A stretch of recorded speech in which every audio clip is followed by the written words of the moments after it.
बच्चों, आज हम लोग प्रश्नावली 8.1 का प्रश्न क्रमांक 7 हल करेंगे।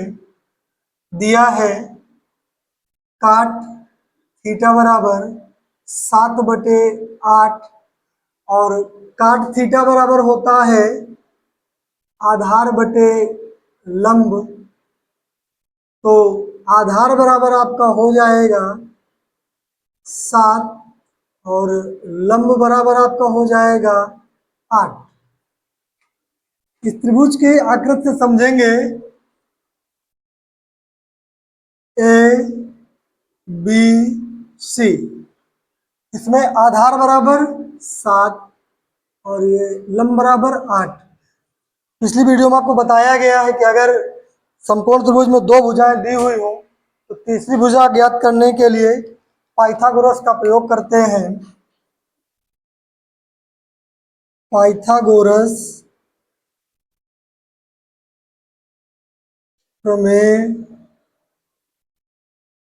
से कर्ण स्क्वायर बराबर लंब स्क्वायर प्लस आधार स्क्वायर। कर्ण का मतलब AC का स्क्वायर बराबर लंब का मतलब तुम्हारा दिया है BC का स्क्वायर और आधार का मतलब दिया है 7 का AB का स्क्वायर। AC आपको ज्ञात ही करना है। BC का मान दिया है 8 का स्क्वायर प्लस 7 का स्क्वायर। AC स्क्वायर बराबर 8 8 64 प्लस 7 7 49।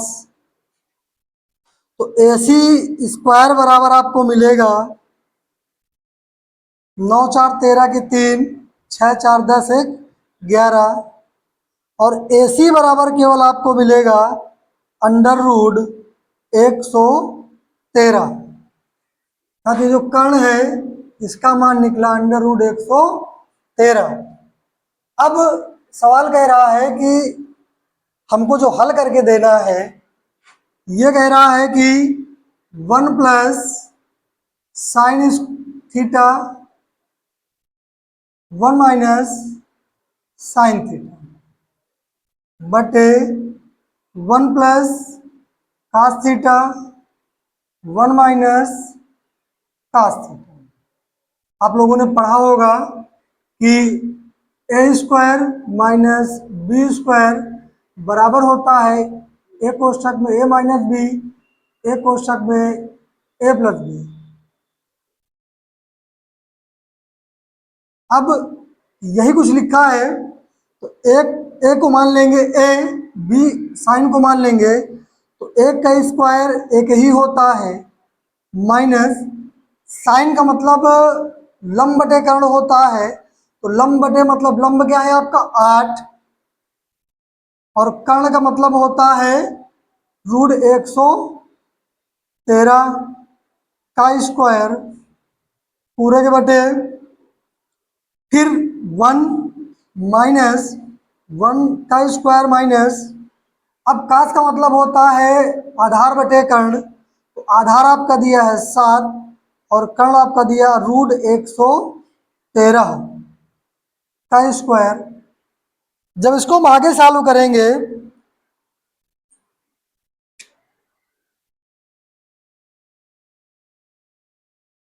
तो ये आपको देगा 1 का स्क्वायर 1 होता है और 8 का स्क्वायर 64 होता है। जब करनी वाला स्क्वायर हटेगा तो केवल रूट हट जाता है।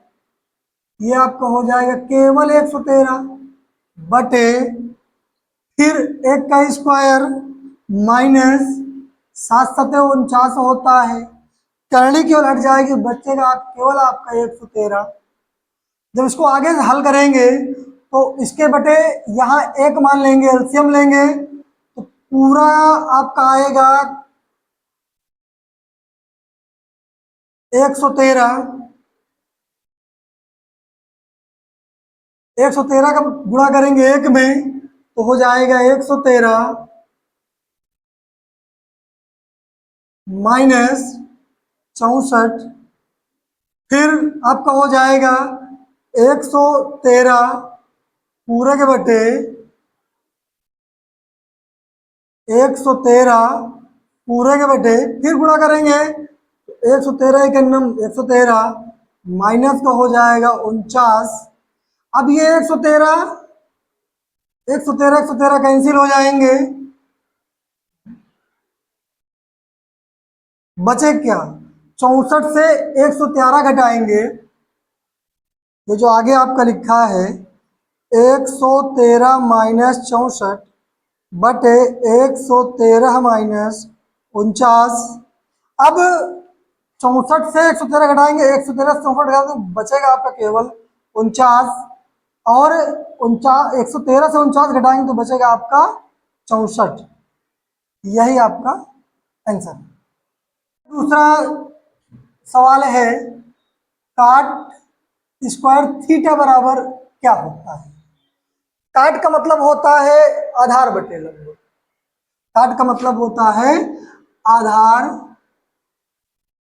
बटे लंब। अभी स्क्वायर लगा तो हम भी स्क्वायर लगा देंगे।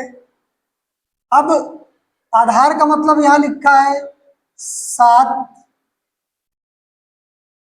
और लंब का मतलब लिखा है 8 का स्क्वायर बराबर 7 7 49 8 8 64। आशा करता हूं ये प्रश्न आपको समझ में आ गया।